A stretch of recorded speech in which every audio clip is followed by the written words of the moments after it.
حضرت موسیٰ علیہ السلام کے دور میں بارش بند ہوئی۔ لوگوں نے حضرت موسیٰ علیہ السلام سے گزارش کی کہ اللہ تعالیٰ کے حضور دعا کیجیے کہ بارش برسے، اس لیے کہ بارش سے ہر چیز کی زندگی ہے۔ حضرت موسیٰ علیہ السلام نے سب لوگوں کو جمع کیا اور اللہ کے حضور سوال کیا۔ اللہ تعالیٰ نے فرمایا، موسیٰ اس وقت تک بارش نہیں ہوگی جب تک آپ اپنی اس مجلس سے اس آدمی کو نہیں نکالیں گے جو 40 سال سے ایک گناہ میں مشغول ہے۔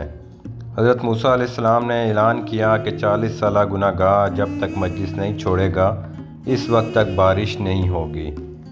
وہ بندہ سوچنے لگا کہ اگر اب اٹھتا ہوں تو لوگوں کی انگلیاں میری طرف اٹھیں گی کہ یہ 40 سالہ گنہ گار ہے، اور اگر نہیں اٹھتا تو بارش نہیں ہوتی۔ عجیب کشمکش میں تھا۔ اللہ تعالیٰ سے دل ہی دل میں صلح کر دیتا ہے اور توبہ کر دیتا ہے کہ یا اللہ، 40 سال تک آپ نے میرے گناہ پر پردہ ڈالا، آج بھی میرے گناہ پر پردہ ڈال دیں۔ تھوڑی دیر گزر گئی، مجلس سے کوئی آدمی اٹھا ہی نہیں، لیکن بارش شروع ہو گئی۔ حضرت موسیٰ علیہ السلام نے اللہ سے عرض کی، یا اللہ، یہ کیا ماجرا ہے؟ اللہ تعالیٰ نے فرمایا کہ آپ کے اعلان کرنے کے بعد اس گناہ گار نے گریبان میں منہ ڈالا، رونے لگا۔ یا اللہ، تو نے 40 برس میرے پر پردہ رکھا، اب بھی چھپا لے۔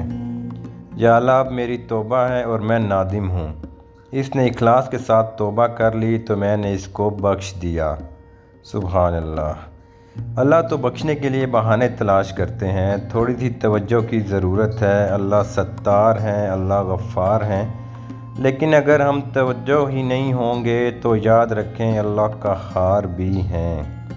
اللہ کی رسی بڑی ڈھیلی ہوتی ہے، لیکن جب بھی کھینچ لے تو پھر بچنا بہت مشکل ہوتا ہے۔